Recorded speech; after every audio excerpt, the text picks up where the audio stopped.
मंगलवार का दिन व्याधियों का नाशक है। इस व्रत में एक समय व्रती को गेहूं और गुड़ का भोजन करना चाहिए। देव प्रतिमा पर लाल रंग का फूल चढ़ाना और स्वयं लाल वस्त्र धारण करना चाहिए। इस व्रत के करने से मनुष्य सभी पापों व रोगों से मुक्त हो जाता है। इसमें किसी प्रकार का संशय नहीं है। अब मैं आपको उस बुढ़िया की कथा सुनाता हूँ जिसने यह मंगल प्रदोष व्रत किया व मोक्ष को प्राप्त हुई। अत्यंत प्राचीन काल की घटना है। एक नगर में एक बुढ़िया रहती थी। उसके मंगलिया नाम का एक पुत्र था। वृद्धा को हनुमान जी पर बड़ी श्रद्धा थी। वह प्रत्येक मंगलवार को हनुमान जी का व्रत रखकर यथाविधि उसका भोग लगाती थी। इसके अलावा मंगलवार को न तो घर लीपती थी और न ही मिट्टी खोदती थी। इसी प्रकार से व्रत रखते हुए जब उसे काफी दिन बीत गए तो हनुमान जी ने सोचा कि चलो आज इस वृद्धा की श्रद्धा की परीक्षा करें।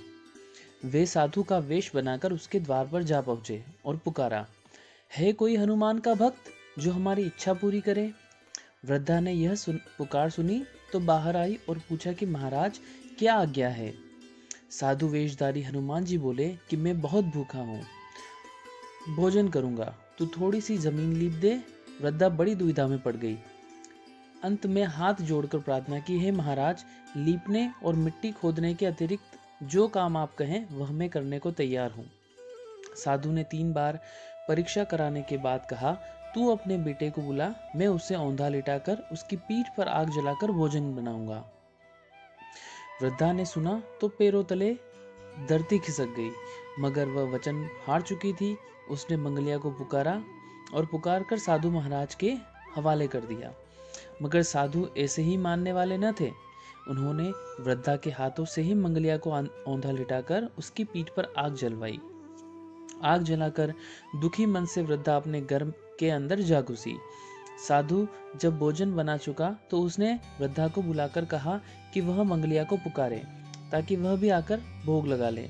वृद्धा आंखों में आंसू भरकर कहने लगी कि अब उसका नाम लेकर मेरे हृदय को और न दुखाओ। लेकिन साधु महाराज न माने तो वृद्धा को भोजन के लिए मंगलिया को पुकारना पड़ा। पुकारने की देर थी कि मंगलिया बाहर से हंसता हुआ घर में दौड़ा आया। मंगलिया को जीता जागता देखकर वृद्धा को सुखद आश्चर्य हुआ। वह साधु महाराज के चरणों में गिर पड़ी। साधु महाराज ने उसे अपने असली रूप के दर्शन दिए। हनुमान जी को अपने आंगन में देखकर वृद्धा को लगा कि जीवन सफल हो गया। सूत जी बोले कि इसी प्रकार मंगलवार प्रदोष का व्रत करने से प्रभु शिव सब पर अपना आशीर्वाद बनाए रखते हैं।